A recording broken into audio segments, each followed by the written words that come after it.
This is Dan from The Verge, and I'm taking a look at the new Galaxy S7 and Galaxy S7 Edge from Samsung.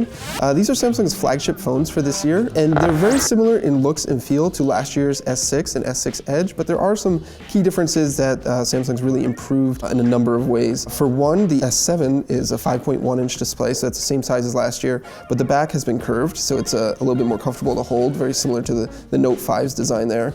But the bigger change is with the S7 Edge. It's now a 5.5-inch screen. It still has that dual curved edge display, but the back has a slight curve to it as well to make it more comfortable to hold and easier to pick up off a table. The bigger screen is still in a compact size. You can see there's a pretty small phone. It's not much bigger than the 5.1-inch S7. It's significantly smaller than other phones with 5.5-inch screens like the iPhone 6 Plus, and it makes it a lot easier to use in one hand and to slip in and out of your pocket, and yet still gives you a really big display. The display itself is obviously Samsung Super AMOLED technology. It's got a QHD resolution. You can see here on the back, the camera has been trimmed down a lot, so doesn't stick out as much as it used to.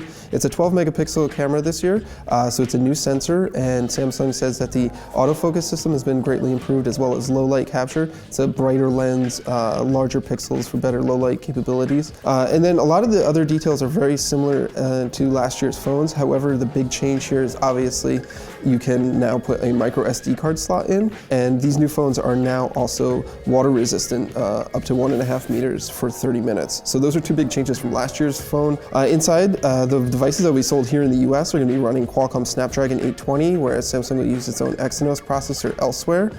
It's obviously a very high-end, fast processor. Everything here is going to run really fast and quick. It's running Android 6.0 Marshmallow. It's got Samsung's TouchWiz skin on top of it. It of course supports Samsung Pay, quick charge or fast charging, wireless fast charging, all of those features that have become kind of standard on Samsung devices. The one thing that's been updated for the S7 Edge is the new Edge panel here.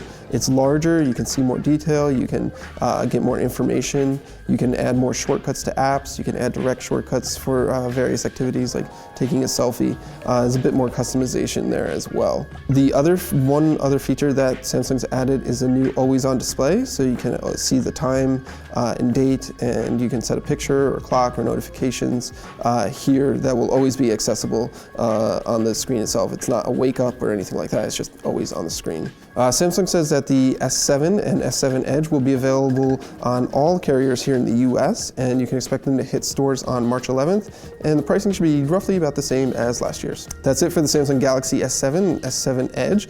For more, be sure to subscribe to our YouTube channel.